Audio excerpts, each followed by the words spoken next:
Hey guys, here I'm going to show you how it is possible to sleep inside a Toyota Prius or other hybrid cars. I'm not positive about that, but you can sleep inside with the air conditioning or the heat running all night long without the gas engine idling all night long. So this is my Prius that I have converted into a camper. I made a video of me giving a tour of this. I will put a link in the description if you want to watch it. Basically, I took the back seats out. I built a sleeping platform that goes right here. This is where I sleep at night. This is my air mattress. And yeah, if you watch that video, then you know that I'd already described how you can sleep with the AC or heat on all night. But here I'm going to go into detail about it a little bit more. So here I am inside my Prius. This is what it looks like before I go to bed. My dog sleeps right here. And yeah, so I can set the air conditioning or the heat anywhere from 65 to 85 degrees from up here. Here's the controllers up here. And what it does is it will maintain that temperature inside the car in here all night long, and the gas engine will only kick on average, I've timed it, on average about every 5 to 10 minutes for about 20 to 30 seconds.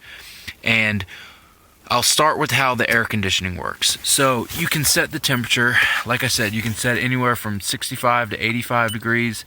See, there's the temperature. I can go all the way up to 85 or all the way down to 65, and it will maintain that temperature. And the way the air conditioning works is it runs off the hybrid battery. Okay, the hybrid battery is a very large battery pack in the center of the car, and the gas engine charges the hybrid battery. So when the gas engine kicks on, what it will do, see, there's the hybrid battery. It's about it's about a third full right now. So when the hybrid battery gets low, the gas engine will kick on and it will charge it up to about a third to half full again in about 30 seconds. It's really impressive. It's like a huge jolt of electricity to charge up that big of a battery that quickly, but it does it. And so basically it's giving you like 10 minutes, 5 to 10 minutes worth of electricity in 20 to 30 seconds of the gas engine idling. And that's how the AC works, and you can run it all night long. The gas engine doesn't idle all night long. It just, occasionally kicks on. And the heat is, I don't know exactly how the heat works. I've had people tell me that the heat is indeed electric, and they were certain about it. And then I've had people tell me that it's the way the heat works is it has to heat up the coolant, and the coolant cycles through the engine, and then it uses that as heat. Either way, the heat kicks on about the same amount. It kicks on every 5 to 10 minutes for like 20 to 30 seconds. And the heat is slightly less efficient. You use slightly less gas, or slightly more gas in the when you use heat. And also, the bigger of a temperature difference than it is outside, then the more gas you're going to use. And so yeah, that's how the climate control feature works. It's really great. It only uses like $1 worth of gas a night, I would guess, maybe even less, which is way cheaper than a hotel room or even a campground. And I can tell you that people that live in their cars, or they live in an RV or a van or anything like that, I can tell you that they would love to have this climate control feature. It is, for those of us that live in our cars, this feature is gold. It is so nice to have this. I mean, the hot summer nights, like, this is one of the reasons I bought a Prius. It's kind of the main reason. My last camper conversion was a Subaru, like a regular gas car. It was a Subaru, and the summer nights I was like stumped. I couldn't get cool because summer nights it would be like 80 degrees, and I would be in my car, and it would be even hotter inside my car than it is outside, because your body heat just like reflects and everything. I'd have the windows down, I would have fans blowing on me, and I still couldn't get cool. and my dog would be panting all night. And I learned about this climate control feature of a Prius, and I was like, wow, that is incredible. And that's why I think the Prius is really the best car, among other reasons, but that's one of the main reasons I think the Prius is the best car for people that live in their car.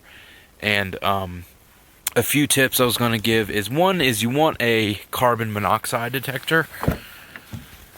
One of these on the ceiling. I have this mounted on the ceiling just in case there's an exhaust leak like under your car somewhere. This will beep if there's any carbon monoxide leaking in the car. Another thing is this little space heater that I just bought. The reason I have a space heater, I just got this at Walmart. It was $10 at Walmart, and it's only 250 watts. And well, first, the way I'm able to power this is I have a power inverter, and the power inverter connects to the 12-volt battery, and the hybrid battery charges the 12-volt battery. So basically, I can run this all night long, and the same thing happens where the gas engine will just charge up the hybrid battery. And yeah, so the reason I got this is because I wanted to see if it was more gas efficient than the heat, and to be honest, I think it is. It's not going to blow your car out with intense heat by any means, but I am really impressed at how well this little thing works. Like, as soon as you turn it on, within like 10 seconds, it's nice hot heat coming out. And yeah, it appears that the gas engine only kicks on, I think, about like once every 10 minutes with this thing, which is awesome. And it kicks on a lot more than that when I set the heat up there. And yeah, I haven't done any official tests on it, of seeing which one is more gas efficient. But yeah, I'm real impressed with that little heater. And I made a video explaining how the Prius can be used as a generator. If you want to learn more about that, I'll put a link to that video in the description if you want to watch it. Another good thing to do is whenever it's a day where there's a lot of steam, you can see steam coming out of your muffler when the engine is running. That's usually like on cold days. You can check for exhaust leaks by looking under your car and just checking the catalytic converter, where it goes all the way and meets the engine, like way up at the front, and then look at the whole exhaust pipe all the way down to the muffler. And if you see any steam coming out anywhere, that's an exhaust leak. That's something that needs to be fixed. It can be an easy fix. You can just take it to a muffler shop and they'll weld it right up, patch it up right quick. And also, the other thing I was going to say is I haven't been using the heat ever since I got this. I mean, I rarely ever, I haven't even been really sleeping with this thing on much. And the reason is because I have a 0-degree sleeping bag. It's in that red bag in the front seat right now. And that thing keeps me plenty warm in any climate. I run this thing at night when I am in here. Before I go to bed, I'll be doing, work on my laptop, or I'll be watching a movie on my tablet, and this keeps it nice and warm while I'm hanging out in here. And then when I go to bed, I usually just turn the car off. I've mainly been running this thing at night just for my dog, because she gets cold and shivers at night. I need to get her like a winter coat to help her stay warm at night. But yeah, I'm starting to not use the heat anymore, but the air conditioning I always use during the summer. This past summer I used it every night, just because it was hot every night, and there was nothing I could do to stay cool but turn that air conditioning on. And when I was using the heat, I would set it at 65 degrees. That was, I would always go to the lowest setting. And then in the summertime, I usually keep it at 73, 72 degrees. I never go any lower than that. That was the temperature that I found was like the minimum comfort level. Like, anything lower than that and you're going to use a lot more gas, and anything higher than that and you're still going to be hot and sweating. So yeah, 73, 72 degrees is what I suggest for the summer. So yeah, that's pretty much it. I think I covered everything. That's how the climate control works. Like I said, other hybrid cars might do this feature also, like the Toyota Highlander hybrid. There's a RAV4 hybrid. There's like a Honda Civic hybrid, and there's several other hybrids on the market.